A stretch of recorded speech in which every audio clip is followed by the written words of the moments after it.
Vamos a continuar entonces con la segunda parte de la charla, que es calidad de carne. Ya por todo lo que vimos a lo largo de la mañana, llegamos al producto final, que es la carne, justamente. Pero antes de empezar a hablar cuáles son las aptitudes que tiene que tener esta carne, cómo llegamos justamente de que se transforme el músculo en carne y cuáles son las características de la carne del pollo, estaría bueno hablar un poco de la calidad en general, que es calidad de un producto. Como definición, nosotros encontramos esta, que concordamos que es bastante completa, serían todas aquellas características deseables para un consumidor que tanto los productores como la industria se enfocan en satisfacerla. ¿Sí? Esa característica deseable que busca un consumidor, nosotros como industria lo que hacemos es buscar satisfacerla. Estos atributos que se consideran como de calidad pueden variar según el grupo, la sociedad que estemos hablando, la cultura.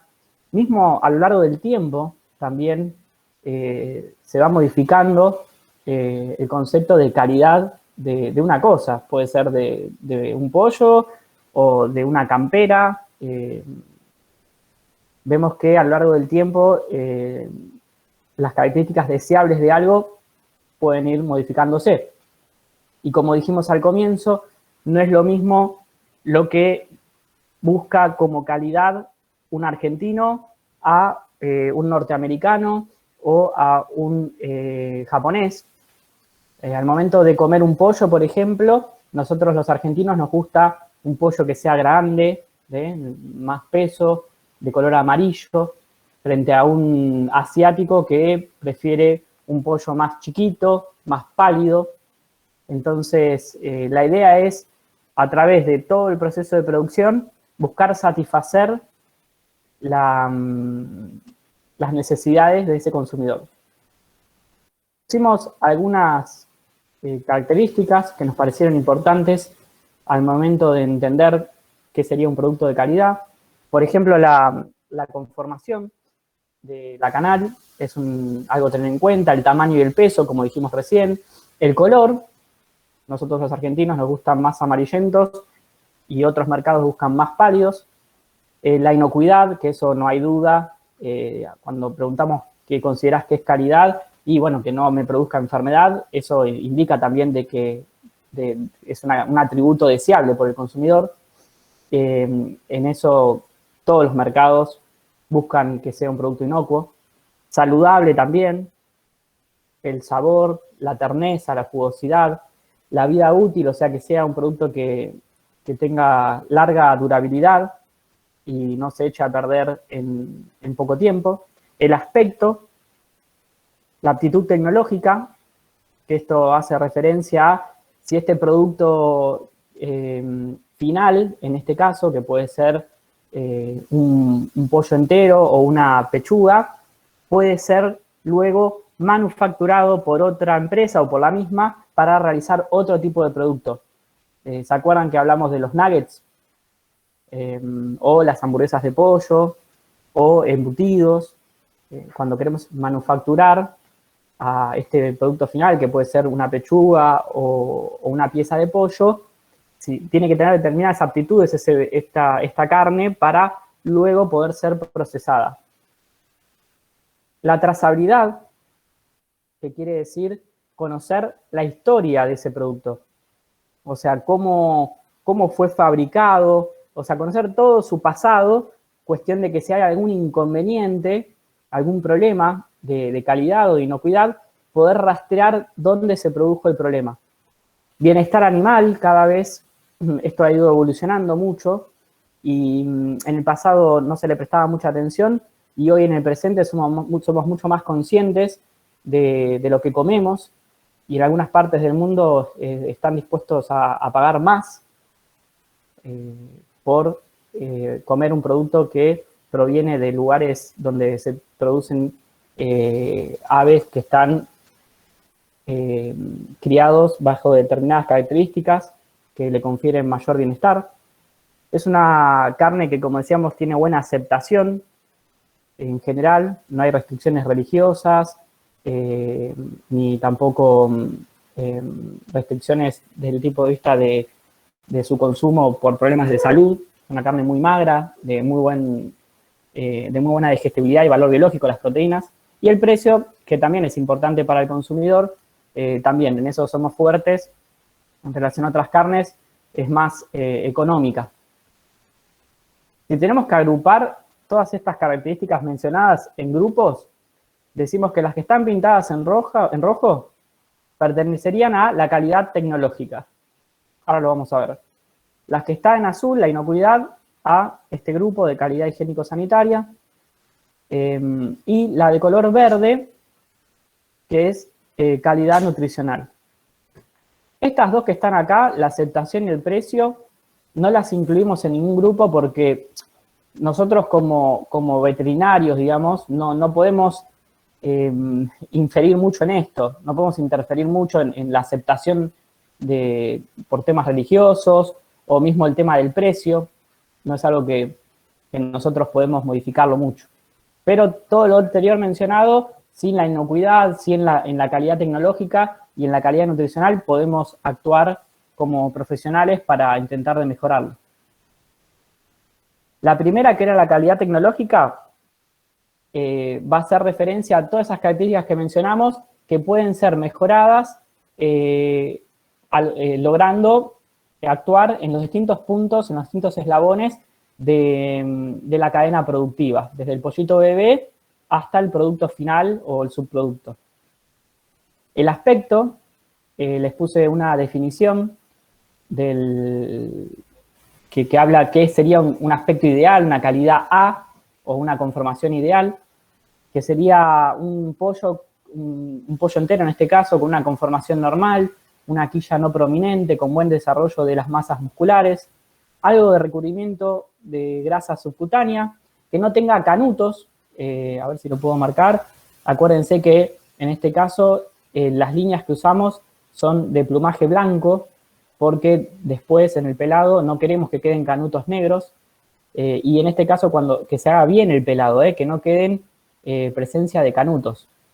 Tampoco que haya cortaduras en la piel, ni tampoco que haya más de un hueso desarticulado, eso no sería deseable. O sea que para que sea una calidad A, tiene que pasar todo esto. Eso es lo deseable. Tenemos que intentar de que todo sea calidad A porque el precio va a ser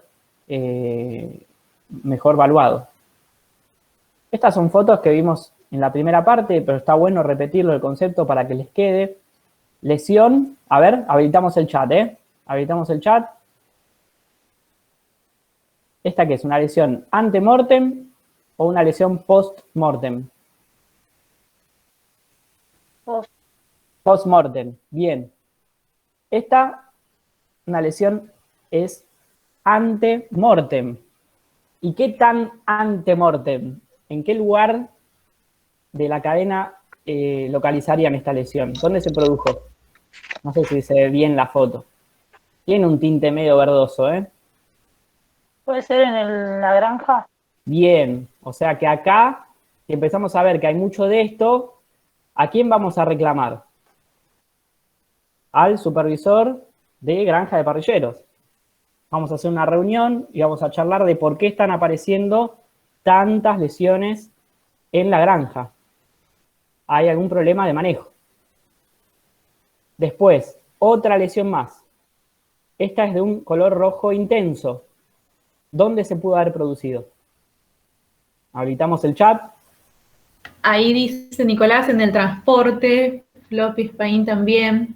Muy bien, esta se produjo en el transporte. Hay alguien que dice planta de faena. Bueno, está discutible, o sea, es una foto. Cuesta también, a veces, según la calidad de la imagen, ver si es un rojo intenso, un rojo más pálido. Pero si fuera un rojo intenso, un rojo bien fuerte, decimos que fue en el transporte. Así que ahí vamos a tener que armar una reunión con ¿quién? El que esté encargado de esa parte, con estos personal que fue tercerizado y realizó el acopiamiento de los animales en los canastos, con el camionero, ¿sí? También vamos a tener que estar charlando con la gente que está en la sala de espera. O sea, el problema se produjo en el transporte, desde que se cargaron en el camión hasta que llegaron a la planta de faena y estuvieron esperando. Después, más lesiones, en este caso de patas, de garras, distintos grados de pododermatitis. Acuérdense que es por un mal manejo de la cama. Muchas veces, decíamos en el caso de parrilleros, usamos la cama para varios ciclos de crianza. Lo ideal es no hacer más de 5 crianzas al año con la misma cama, porque la cama empieza a estar caliente, muy húmeda, y los animales, acuérdense que a medida que van creciendo, van teniendo mayor peso, y no solo puede haber lesiones en las garras, sino también, como vamos a ver más adelante, vesículas en pechuga. Son animales pesados que están mucho tiempo echados en la cama, pueden lesionarse la pechuga. Y esta es una foto que la vimos en la primera parte de una canal que está cianótica. Entró viva esta ave a la escaldadora. No se desangró. Más fotos de lesiones. Las que están acá arriba. Acá también, habilitamos el chat. ¿Qué creen que puede ser? A simple vista, da un poquito de asquito. Son unas lesiones con un contenido verdoso. Da la apariencia, ¿no?, como algo infeccioso. ¿Qué opinan? Habilitamos el chat. ¿Qué puede ser? ¿Alguien lo sabe? Y tiene aspecto medio como supurativo, ¿no? Acá dice Brenda, dice contenido purulento. Bien. ¿Una infección bacteriana? Algo bacteriano. Tal cual. Pero está bueno mostrar las imágenes para que sepan de que esto puede aparecer en el caso de los pollos que provienen de líneas genéticas de alto crecimiento. No es una lesión infecciosa, partiendo de la base. Es una enfermedad que se llama enfermedad del músculo blanco y es una necrosis isquémica que se produce por falta de... Perdón, verde. ¿Cómo?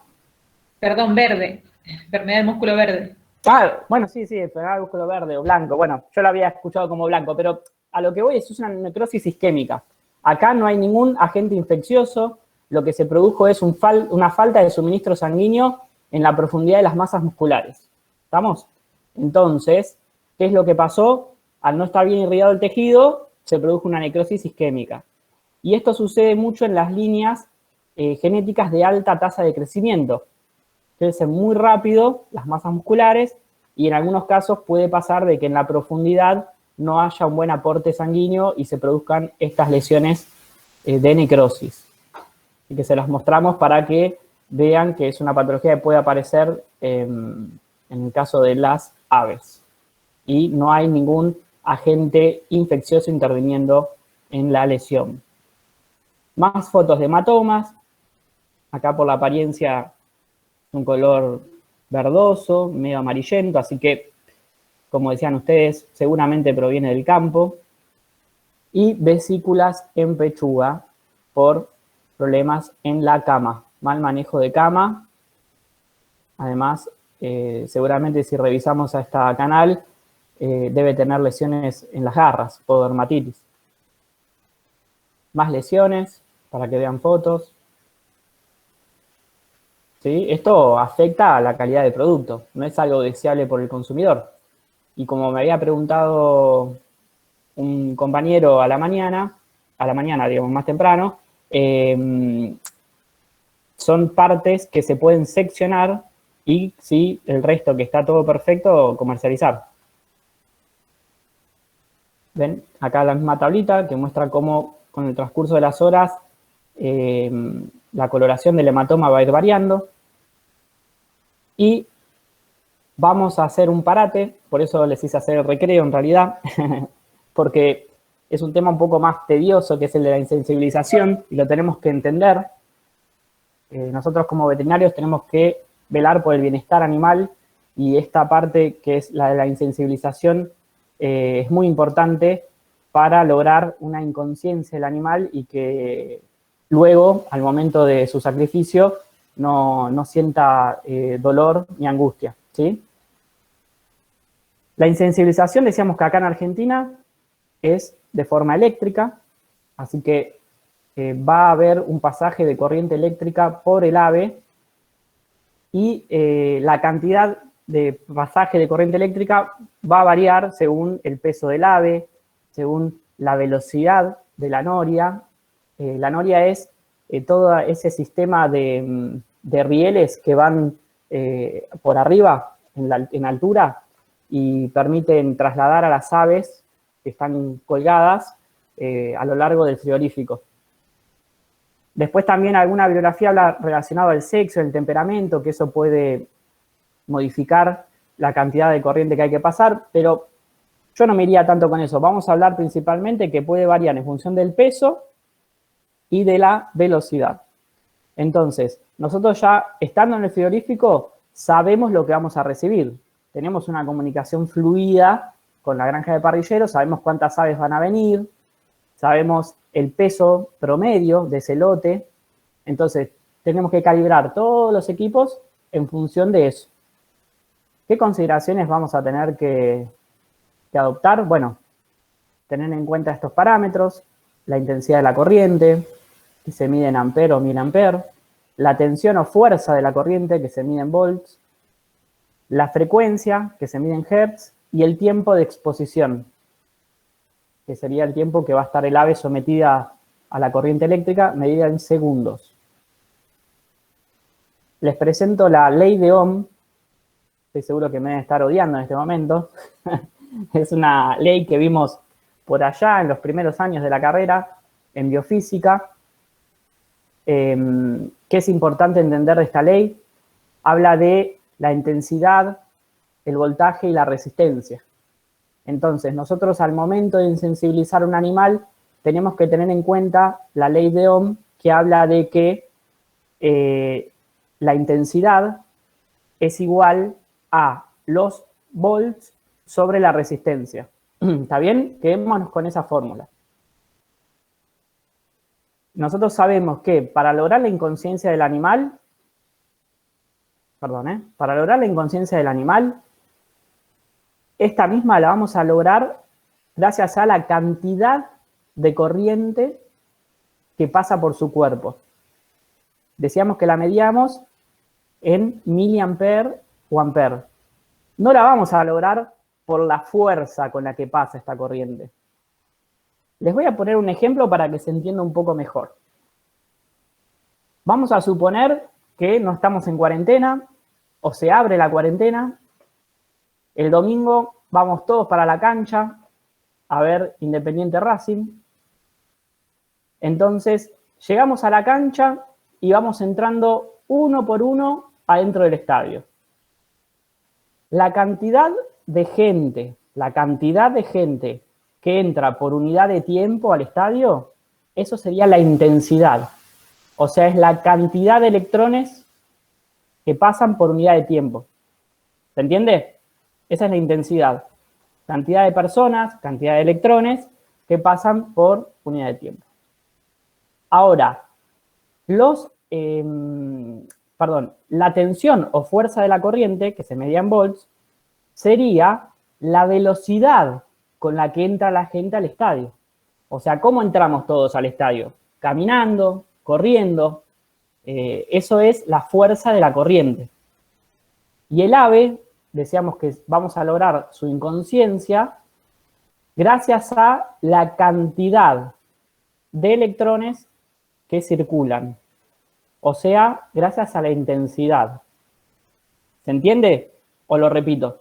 ¿Estamos bien? ¿Me van siguiendo?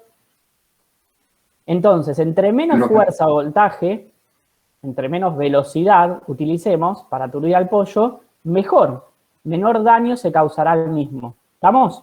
Nosotros tenemos que lograr una intensidad dada con el menor voltaje posible y debemos reducir la resistencia al máximo.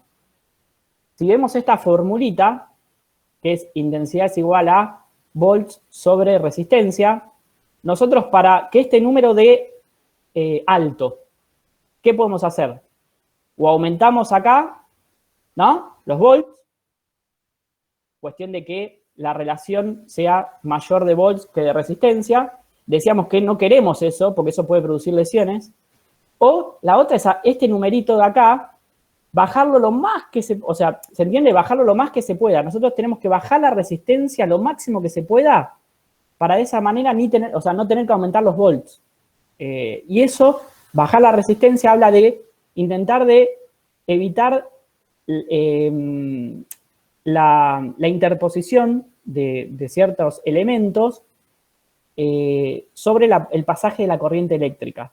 Ahora lo vamos a entender un poquito mejor. Lo vamos a ver en algo más práctico. Entonces, a modo de resumen, ¿qué parámetros utilizamos para hacer la insensibilización? Parámetro a tener en cuenta: la intensidad, entre 90 y 120 mA, estamos bien. Una tensión medida en volts, entre 50 y 70, estamos bien. Una frecuencia en hertz, entre 100 y 400. Y una exposición en tiempos en segundo, 8 a 12 aproximado, estamos bien. Entonces, punto importante, nosotros como supervisores, ¿qué tenemos que hacer? Calibrar bien los equipos y bajar al máximo la resistencia. ¿Qué puntos nos van a ejercer resistencia al pasaje de la corriente? Bueno, nosotros tenemos acá la ave que está colgada. ¿Se acuerdan? En la primera parte que los colgábamos en los ganchos. ¿Qué les dije yo al principio? Tiene que estar bien colgado. O sea, las garras bien apoyadas sobre el gancho para evitar alguna complicación en este punto que haga que se aumente la resistencia. Tiene que estar bien apoyadito. Después decíamos que la cabeza tiene que estar bien sumergida en el agua electrificada. ¿Estamos? Entonces, ¿cómo se origina todo esto? A través de un nodo. Vamos a suponer que el nodo está acá, donde está este punto rojo. Este nodo es donde se genera la corriente eléctrica. Va a circular por el agua. Primer punto de resistencia, el agua. ¿Qué hacemos para disminuir la resistencia en el agua? Diluimos sales. Muy bien, diluimos sales. Entonces, salinidad del agua es una manera que tenemos de evitar resistencia en la batea con agua. Después, toma contacto la corriente eléctrica con el ave. ¿Qué punto tenemos que tener en cuenta acá? Bueno, decíamos que esté bien colgado. Y otra consideración, ¿se acuerdan en la sala de espera que decíamos que no tiene que ser mayor a 4, o sea, 2 horas como máximo, 2 horas, 4 horas de espera antes de entrar a la planta? Que había unos ventiladores, unos aspersores para intentar de mitigar el estrés térmico en los animales, mejorar el bienestar animal y demás. En ese punto no hay que mojar mucho a las aves. Si las aves entran empapadas, todas con sus plumas mojadas, a la planta de faena, lo que va a suceder es que la corriente eléctrica, en vez de entrar al ave y pasar por el centro y hacer una correcta insensibilización, la corriente eléctrica va a dirigirse por la periferia, porque está todo mojado el ave. Entonces ahí lo que va a suceder es que nos va a pasar de que cuesta insensibilizar al ave porque estamos perdiendo efectividad, estamos aumentando la resistencia de la corriente, estamos perdiendo parte de la corriente que se nos va por los laterales. Entonces, una manera de disminuir la resistencia es que el ave esté seca, que no esté mojada. Entonces, de esa manera, la corriente eléctrica va a circular por el centro. Después, punto acá, también, resistencia. La posición correcta de las patas con el gancho. Otro punto es el contacto del gancho con la guía, que es estos hilos, como si fueran metálicos, que lo que hacen es dirigir la corriente eléctrica hacia una jabalina que da conexión a tierra, para cortar el circuito, digamos, se cierra el circuito de esa manera. La corriente se origina en el nodo, circula por el agua salinizada, toma contacto con el ave, pasa por el centro, toma contacto con el gancho con el hilo, jabalina a tierra, terminó el circuito. ¿Se entendió? ¿Quieren parar ahora, hacerme alguna pregunta? Tienen que entenderlo, es muy importante. Y es algo muy técnico, que nosotros no dominamos muchos como veterinarios estos temas. Y es importante para la insensibilización, un punto crítico que tiene que supervisar el veterinario. ¿Estamos bien? Acá hay un chico que dice si podés repetir lo último, que no sé qué sería lo último puntualmente. Bueno, repito, el circuito, creo que hace referencia. Claro, sí, el circuito de Eso corriente. mismo. Dale, arrancamos de vuelta con el circuito. Este puntito rojo que están viendo acá, este de acá, es un nodo. De acá se genera la corriente eléctrica. ¿Estamos? Entonces, se genera la corriente. Va a transitar por el agua. Agua salinizada. ¿Sí? Por ahí, Ionizada. perdón, en la bibliografía cuando Leandro dice nodo, lo van a encontrar como el ánodo, cuando lo estudiábamos allá en biofísica, sería el ánodo. Es donde se origina la corriente, digamos. Es el generador de la energía, de la corriente eléctrica, perdón. ¿Se entiende? Por ahí se origina. De ahí nace la corriente. Se va a dirigir por el agua. Está salinizada. Toma contacto con el ave. Tenemos que lograr que esa corriente eléctrica pase por el centro, por eso decíamos que no esté muy mojado, para que no se pierda parte de la corriente eléctrica y vaya por los laterales. Así que se dirige todo por el centro. Después, esa corriente eléctrica se va a contactar con el gancho. Muy importante, como decíamos, que estén bien apoyaditas las patitas para que no sea un punto donde aumente la resistencia. Y después del gancho, que creo que ahí es donde venía la pregunta, toma contacto con unos hilitos metálicos que están en la parte de atrás, que son una guía metálica que lo que hace es transportar esa corriente eléctrica a una jabalina que da conexión a la Tierra. O sea, ahí se finalizó el circuito. ¿Se entiende? Se origina, pasa por el ave y termina en tierra. Y listo. Y ahí terminó. Es bastante sencillo. Creo que por ahí venía la pregunta. Me parece con la parte de la guía. Hay unas fotitos, fíjense, cuando vuelven para atrás en la charla de la primera parte, van a verlas, que están apoyaditas en la parte de atrás de los ganchos. Ahí dijo, listo, gracias. Se ve que se entendió. Perfecto. Entonces, vamos a producir la insensibilización gracias a la cantidad de corriente.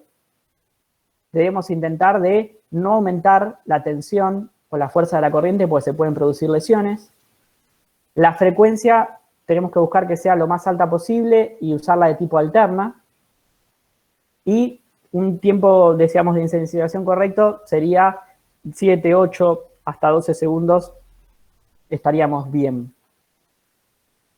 Fíjense en este caso, lesiones producidas por una mala insensibilización. Acá aparecieron petequias, pueden aparecer en las puntas de las alas, fracturas. Así que eso es la parte de insensibilización. Ahora cuando terminamos la charla, si quieren me preguntan, si tienen alguna duda. Después otra cuestión a tener en cuenta es el color. Según el destino, buscamos un color más pálido o un color más amarillento. La forma que tenemos de medirlo es con un colorímetro. Y también se puede medir con cámaras fotográficas que están asociadas a un software. Y bueno, hoy en día con la tecnología que tenemos al alcance, está todo muy digitalizado el sistema también.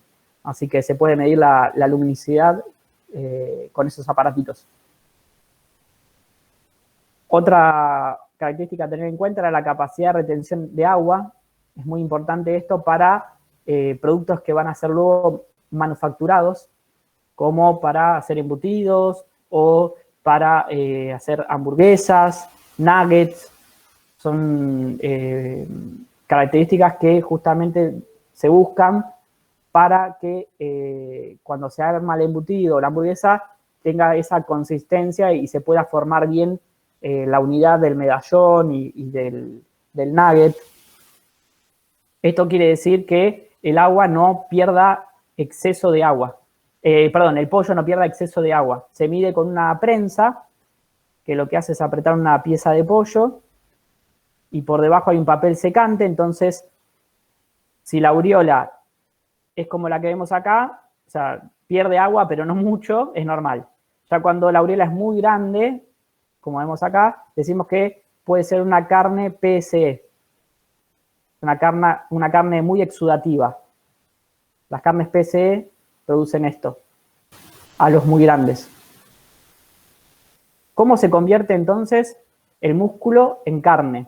Hay distintos tipos de fibras musculares, esto lo vimos ya en fisiología. Había de tipo 1, de tipo 2. Las tipo 1, la de la pechuga, por ejemplo, son oxidativas, pero muy eficientes energéticamente, actúan muy bien en momentos de anaerobiosis. Y después las tipo 2, que son oxidativas glucolíticas, como puede ser las patamuslo, tienen una potencia más mantenida en el tiempo y actúan ante la presencia de oxígeno muy bien. Estas son las vías metabólicas, la anaeróbica y la aeróbica. La anaeróbica teníamos como producto final, ¿se acuerdan? El ácido láctico. Entonces, si nosotros decimos que tenemos que transformar el músculo en carne y sabemos que esto va a producirse luego del degüello, que es cuando el animal, al ser degollado y desangrado, empieza a faltar aporte de oxígeno a las células. Ya ahí comienza una glucólisis anaeróbica a partir del glucógeno muscular, empieza a descender el pH porque se empieza a acumular ácido láctico, comienza el rigor mortis, se liberan enzimas lisosomales que lo que van haciendo es proteólisis y un reblandecimiento de los tejidos, y empieza también a cesar la actividad enzimática por debajo de un determinado pH y una determinada temperatura. Nosotros decíamos que rápidamente tenemos que bajar la temperatura para ir modulando y controlando la acción de las enzimas, y también tenemos que lograr que el pH vaya descendiendo, pero en forma controlada. Eso lo vamos a hacer gracias a un proceso que se llama maduración de la carne. Que la maduración de la carne consta en lograr un descenso de pH, ¿sí? Que lo vamos a ir regulando con la temperatura para llegar a un pH final que varía entre 5,7, 6, 6,2, está en ese rango. O sea, es una carne que está ácida. Las carnes que se acidifican muy rápido, o sea que el descenso de pH es muy brusco, sucede eso en las carnes PSE, las pálidas blandas exudativas. Por el contrario, en las que son DFD, que no es una característica tan común en la carne de pollo, sino más bien en la carne vacuna, son carnes más alcalinas. No se logra bajar el pH en estas carnes. Pero a lo que voy es lo siguiente. Para hacer una maduración correcta tenemos que lograr lo que se ve en este gráfico. Ir descendiendo en forma gradual, paulatina, el pH de la carne a lo largo de 24 horas. ¿Sí? Según la masa muscular que estemos hablando, algunas lo van a lograr más rápido que otras por las características de sus fibras musculares. ¿Sí? La resistencia al corte, o sea, la terneza de esa carne también va a ir variando. Si hacemos una buena maduración, la resistencia al corte va a ir bajando, va a ser una carne más tierna a medida que va madurándose. Las carnes PSE decíamos que son las que tienen mayor incidencia en la avicultura, y lo que sucede en estas carnes, que son más comunes de ver en ciertas líneas genéticas que tienen muchas fibras bucolíticas y con mayor diámetro de fibra, o sea que hay cierta base genética en este tipo de carnes, es que no controlamos bien la temperatura, ¿sí? O sea, no hicimos un correcto descenso de la temperatura, entonces se genera un aceleramiento del descenso de pH que puede generar la aparición de esta carne pálida, blanda y exudativa. Pierde líquido, no tiene capacidad de retención de agua. ¿Ven? Cuando hacemos la luminosidad, vemos que son carnes más pálidas, que tienen baja capacidad de retención de agua. ¿Ven? Que se letrea CRA, capacidad de retención de agua. El pH es más bajo, fíjense, a las 3 horas ya llega a 5, 7, 6, que era el pH que nosotros normalmente lo teníamos que lograr a las 24 horas. Y son carnes mucho más pálidas. Las DFD, no vamos a hablar mucho de estas porque no tienen gran incidencia en avicultura, sí en carne bovina. Sucede que no baja el pH de la carne. Y esto es porque el animal estuvo mucho tiempo, estoy hablando de un bovino, el animal estuvo mucho tiempo en los corrales de espera antes de entrar a la planta de faena y se fue consumiendo, por este ayuno tan prolongado y todo el estrés que sufrió, se fue consumiendo sus reservas de glucógeno en el músculo. Y cuando le hacemos el sacrificio, ya se lo consumió en vida el glucógeno. No tenemos forma de acidificar la carne, porque al no haber glucógeno, no podemos generar la glucólisis anaeróbica y la generación de ácido láctico. Entonces esa carne queda dura, firme y seca. Son iniciales en inglés. Están mucho más vulnerables a ser carnes más alcalinas a la contaminación con microorganismos. Tienen una corta vida útil. ¿De qué depende la terneza de la carne? Va a depender de la cantidad de colágeno y elastina que tengan las fibras, del grado de maduración del colágeno, del porcentaje de grasa intramuscular que tenga y del porcentaje de agua del ave. Un broiler, un pollo parrillero de la genética que hablábamos, un cob, un ross, son animales jóvenes. Decíamos que a los 45 días en promedio ya los enviamos a faena. Entonces estamos hablando de un animal muy joven, o sea, tienen buena cantidad de agua en sus tejidos. A medida que el ave va envejeciendo, va bajando su porcentaje de agua. Después, el porcentaje de grasa intramuscular también es muy bueno, ¿sí? Por el tema de la alimentación que decíamos. Y al ser un animal más joven, tiene menor cantidad y menor maduración del colágeno. Por ende, son carnes más tiernas frente a un campero, que son estos pollos que uno tarda más tiempo en engordar, a veces nos llevan hasta 6 meses. Entonces tienen mayor edad, tienen menos grasa intramuscular y menos porcentaje de agua. Entonces son carnes más de tipo, parecían de tipo más chicle, más elásticas, no tienen tan buena resistencia al corte, no son tan tiernas como un broiler, un pollo parrillero.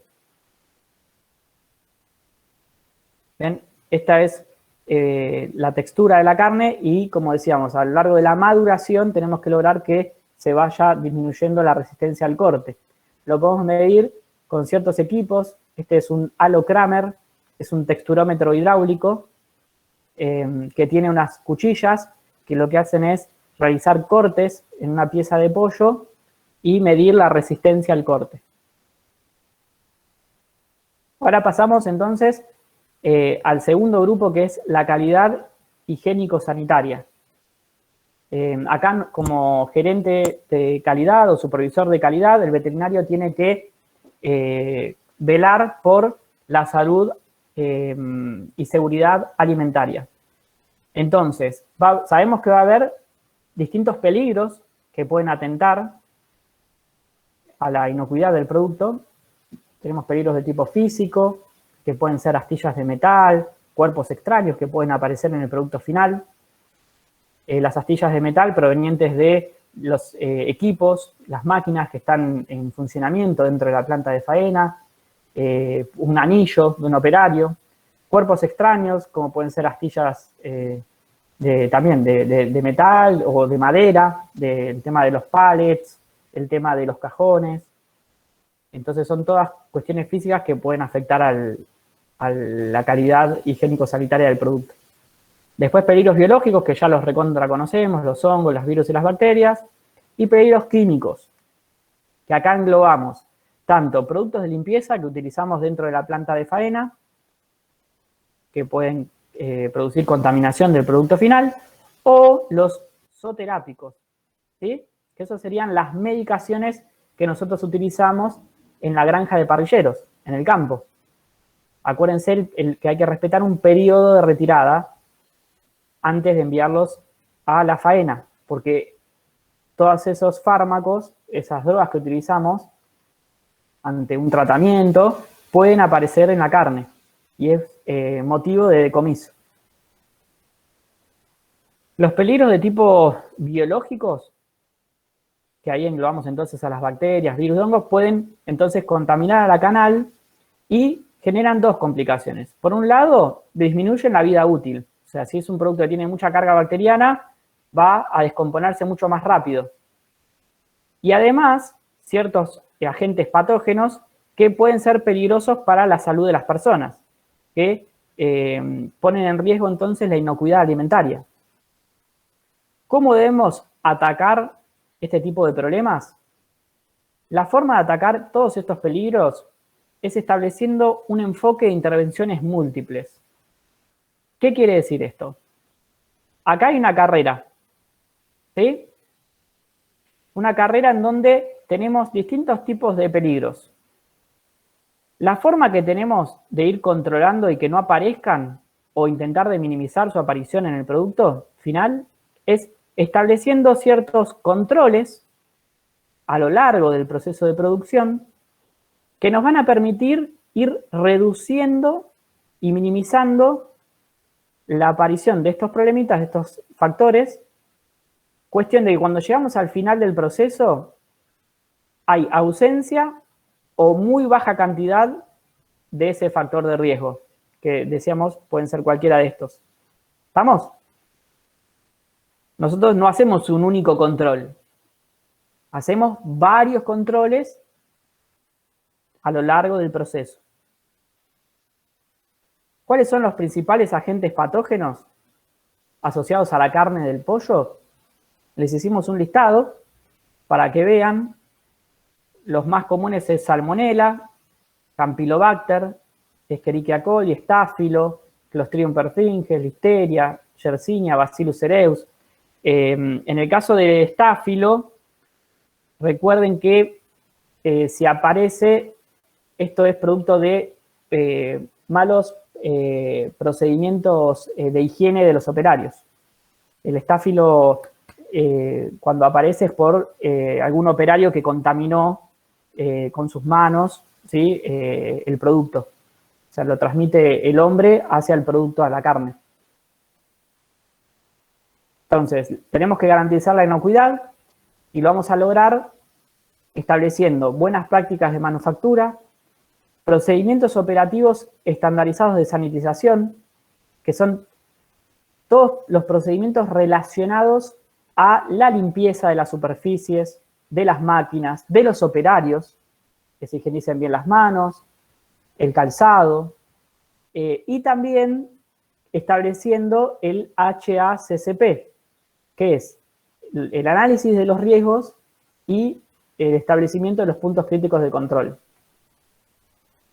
Acá pusimos un ejemplo para que vean un HACCP. Establecimos ciertos puntos que consideramos de lo que es el proceso productivo crítico.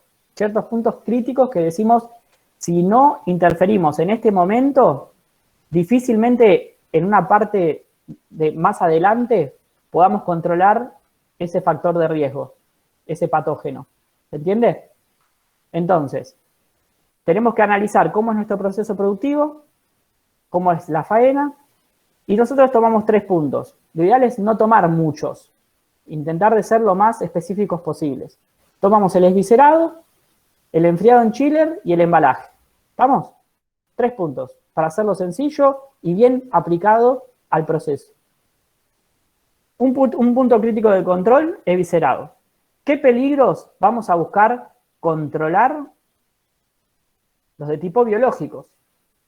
Vamos a intentar de controlar Salmonella, Campylobacter y Escherichia coli. ¿Qué factor vamos a nosotros como supervisores controlar para justamente intentar de minimizar, mitigar y lograr la ausencia de estos patógenos en la carne? El cloro residual en las duchas de viscerado, ¿sí?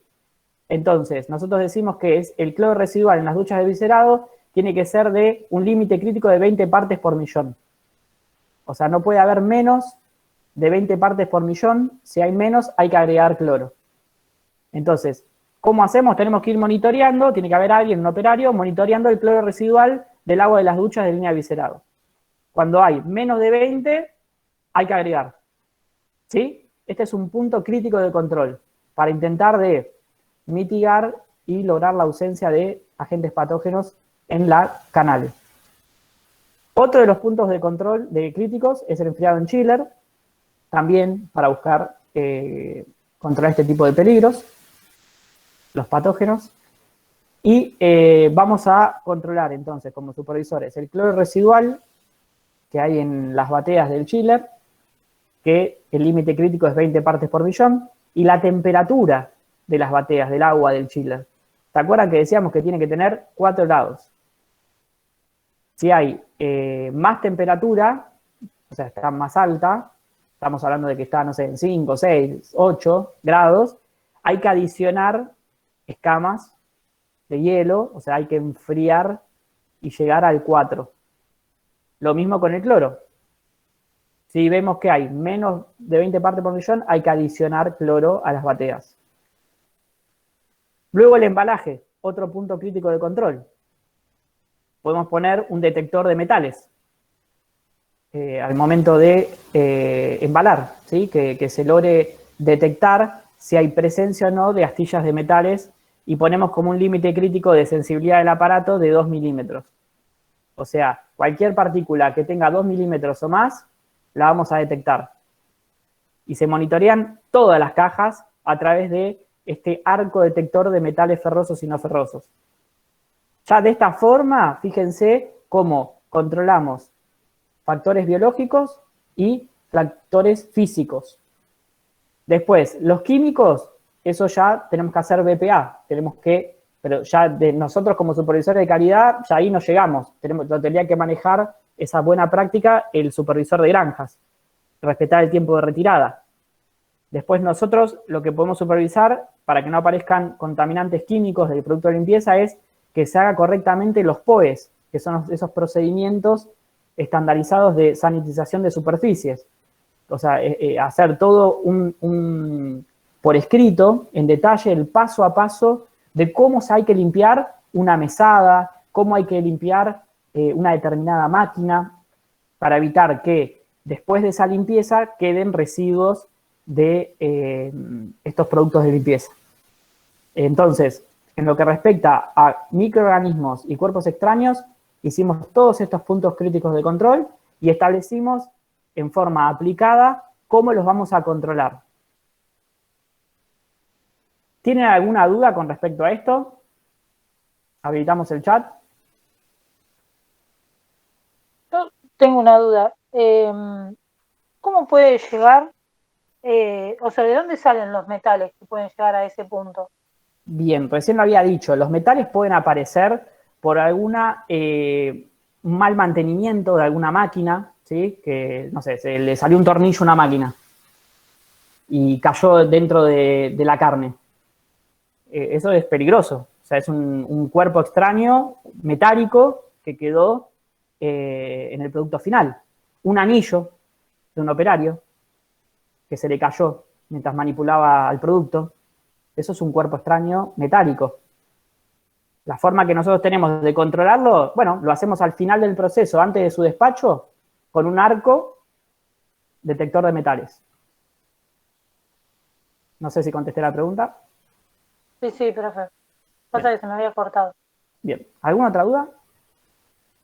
¿O estamos bien? Esto también se puede preguntar, chicos, en el parcial. Cuando digo eso, ahí empiezan a preguntar todos.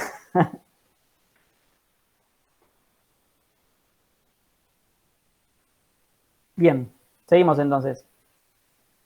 Ya estamos terminando igual, ¿eh? Esto ya es lo último. Para finalizar, la calidad nutricional. Entonces, a modo de resumen, decimos que la carne de pollo es una carne muy noble, con muy buen valor biológico de proteínas, digestibilidad. Es una carne magra, que en relación a otras tiene un bajo porcentaje de grasa y creo que está en esta misma, es muy rico en ácidos grasos poliinsaturados, que son ácidos grasos esenciales para nosotros las personas, así que es una carne que permite hacer una dieta completa y equilibrada. Hay muchos mitos sobre este tipo de carnes, seguro han escuchado algún periodista en la televisión, médicos, hemos escuchado, nutricionistas, que han dicho cualquier tipo de barbaridad sobre esta carne y la relacionan mucho por este alto desarrollo que hubo en la genética animal, que son pollos que crecen muy rápido. Hay muchos mitos con el uso de hormonas. Seguro lo han escuchado, que dicen que los pinchan con hormonas y que por eso en algunos casos a las mujeres pueden hacer de que desarrollen más rápido y lleguen hasta, fíjense este anuncio que pusimos acá, que decía que por comer pollo frito a un hombre le salen senos, dice. O sea, son cosas insólitas que hemos escuchado y seguimos escuchando. Por eso, desde las cámaras de cepa, principalmente, que son las de procesadores avícolas, se encargan de realizar comunicaciones a la sociedad sobre las características que tiene la carne y que todo esto que se habla son mitos y es pura mentira. No se utilizan hormonas ni ninguna sustancia que pueda producir algo parecido a lo mencionado en este artículo. Así que ustedes como veterinarios tienen que conocer esto y comunicarlo a la sociedad. Esto es todo. Acá finalizamos la clase y quedamos